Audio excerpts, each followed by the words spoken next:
Evening, day 3 of the Passion Week, everybody.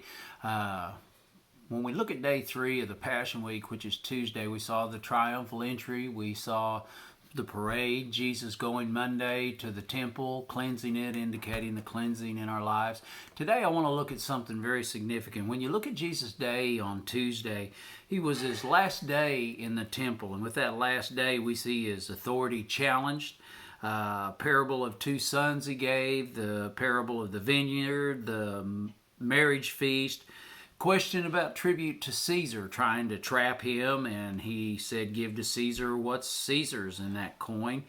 The resurrection was questioned by the Sadducees, giving that illustration, the question of the woman who had her husband had died, and the brothers all took her as a wife according to the Levite tradition of the law that was there. It's questioned which commandment is the greatest. At this, Jesus silenced everybody when was asked about, he asked them, turning it around, David's son and Jesus, how can this be? In Luke, the Greeks desire to see Jesus in John. He gives the widow's mite illustration. The leaders are denounced in that 23rd chapter.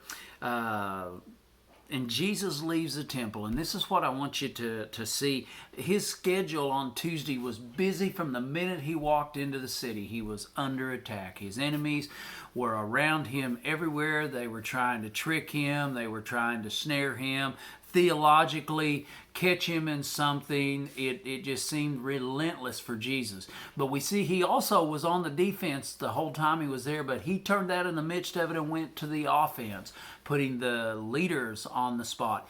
But the heartbreaking thing of everything is in Matthew chapter 24.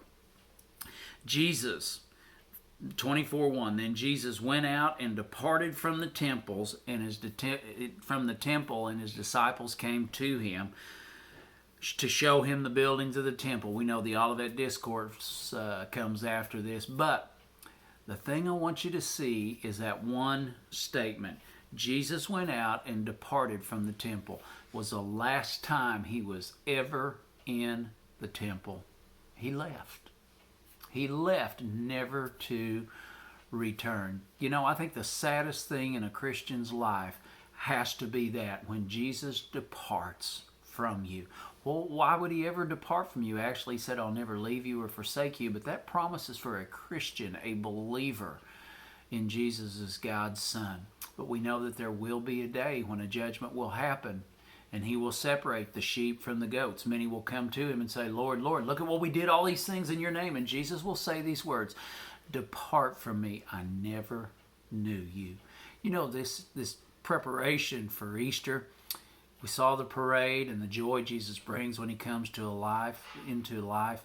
We saw yesterday also where we need to look at our lives and let Jesus clean house for us. And we need to make sure that he's always welcome at our house and never have to hear those words, depart from me, I never knew you. You guys have a great rest of the week. See you tomorrow night.